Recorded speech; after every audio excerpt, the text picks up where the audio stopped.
सुनते रहिए, सुनते रहिए। किसी भी महापुरुष के सामने बैठिए जो भगवान की कथा सुना रहे हैं, सुनते रहिए। ये कथा ही कलिकाल में जीवन के कल्याण के लिए पाथेय है, इसके अलावा दूसरा कोई उपाय नहीं। एक व्यक्ति ने कहा, महाराज कथा करते क्या लाभ होता है? प्रश्न किया, आप कथा सुनाते इससे क्या लाभ है?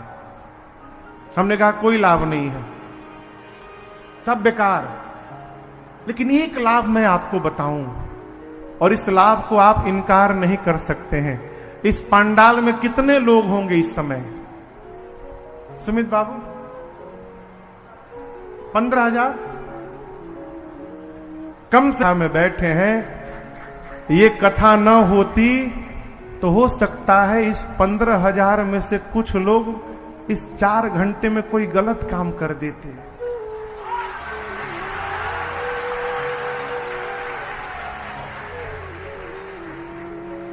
कुछ ना कुछ गलत कर देते, कोई लाभ नहीं हुआ।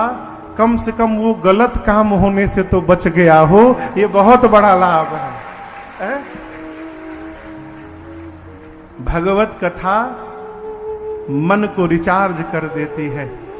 एक बेटा MBA पढ़ के आया लंदन से, तो पिताजी कथा सुनने गए तो बोला पिताजी से कि आप लोग बेवकूफ लोग हैं, 3 घंटा 9 दिन कथा सुनते हैं, 27 घंटा आप जीवन का बर्बाद कर दिए। 27 घंटा यदि हजारों लोग काम करते, देश का कितना विकास होता। बेटे के प्रश्न को बाप कुछ बोल नहीं पाया। जय हो, जय हो, जय हो, जय हो, जय हो। पिता कुछ बोल नहीं पाया। जो महाराज कथा सुना रहे थे उनके पास जाकर पिता रोने लगा। महाराज, मेरे बेटे ने मेरे से ऐसा प्रश्न किया, क्या उत्तर दूं? बोले बेटे को ले आइए। आएगा नहीं, किसी तरह ले आइए। आया, बाप ने कहा प्रणाम करो, प्रणाम किया।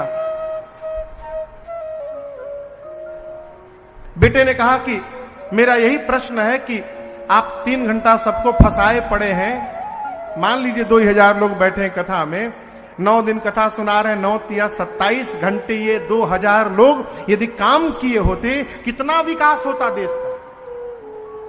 महाराज बोले बात तूने बड़ी अच्छी कही बेटे, लेकिन ये बताओ तुम क्या करते हो? बोले MBA हूं, जॉब करता हूं। कितने बजे से? सुबह 10 बजे बैठता हूं और रात को शाम को 6 बजे तक करता हूं। उसके बाद क्या करते हो? 6 बजे के बाद 7 बजे घर आता हूं, थोड़ा दोस्तों के साथ घूमता हूं, फिर 9 बजे भोजन करता हूं, उसके बाद 10 बजे सो जाता हूं। कब उठते हो? बोला सुबह 6 बजे। महात्मा बोले 11, 12, 1, 2, 3, 4, 5, 6, 8 घंटे तुम रोज सोते हो। बोला हाँ। महात्मा बोले मूर्ख है तू, यदि तू 8 घंटा और काम करता तो देश कितना आगे बढ़ता। बेटा बोला कैसी बात करते हैं? 8 घंटा सोता हूं तो अगले दिन काम करने की ऊर्जा प्राप्त होती है। महात्मा बोले बेटे उसी प्रकार तेरा बाप 27 घंटे कथा सुनता है तो 1 साल काम करने की ऊर्जा इसको प्राप्त हो जाती है।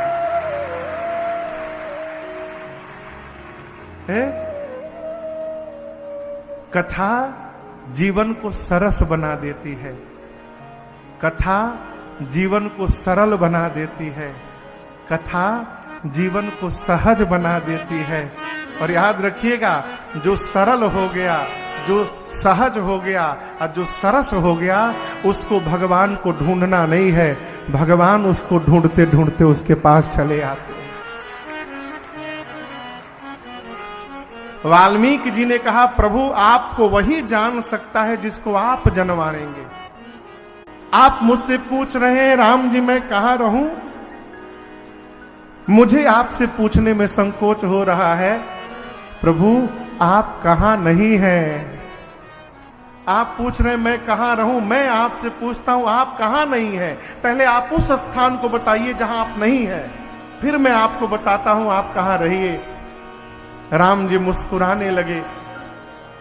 वाल्मीकि जी ने कहा प्रभु मैं तो विनोद कर रहा था आपके साथ, मैं आपके रहने के लिए प्रभु 14 स्थान बताता हूं। कितने स्थान?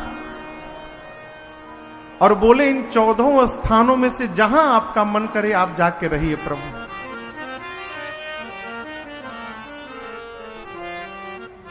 सबसे पहला स्थान वाल्मीकि जी कहे, प्रभु जिस जीव की, जिस मनुष्य के कान समुद्र जैसे हो जाए, कान का स्वभाव समुद्रवत हो जाए। कैसे? जैसे समुद्र में नदियां निरंतर आती रहती हैं परंतु समुद्र कभी भरते नहीं है,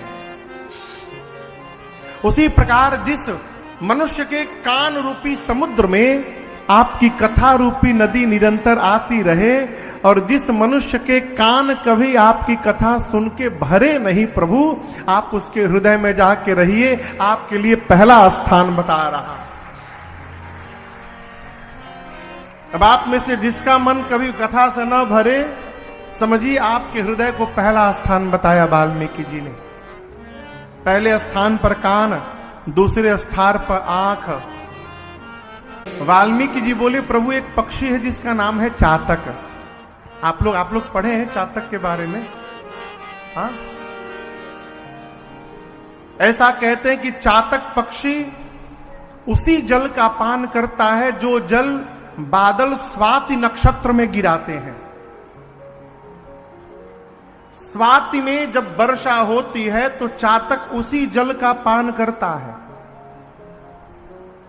प्यास से जब चातक मरने लगता है तो मरते समय भी वो अपने मुख को ऊपर ही किए रहता है। सोचता है यदि चोंच नीचे करके गिरूंगा और मरते समय यदि कोई दूसरा जल मेरे मुख में चला जाएगा तो मेरे जीवन भर का प्रेम मरते समय झूठा हो जाएगा, झूठा हो जाएगा, इसलिए ऊपर करके मरता है। वाल्मीकि जी कहते, प्रभु जिस व्यक्ति की आंखें चातक हो जाए और आपका रूप स्वाति का बूंद हो जाए, अर्थात जिस जीव की आंखें केवल आपको देखने के लिए ललायित रहती हो, प्रभु आप उसके हृदय में अकेले नहीं, सीता जी और लक्ष्मण जी के साथ जाकर विराजमान हो जाइए। आपके लिए दूसरा स्थान है। तो हमने ये कथाएं सुनी स्वामी राजेश्वरानंद जी महाराज द्वारा। बहुत ही सुंदर तरीके से इन कथाओं का वर्णन उन्होंने किया है। उम्मीद है आपको ये कथाएं बहुत पसंद आई होंगी। अगर आपको ये कथाएं पसंद आई हैं तो चैनल को सब्सक्राइब कीजिए, वीडियो को लाइक और शेयर कीजिए, ताकि इस तरह की प्रेरक और हास्य कथाएं हम आपके लिए लेकर आते रहें। आपका बहुत बहुत धन्यवाद।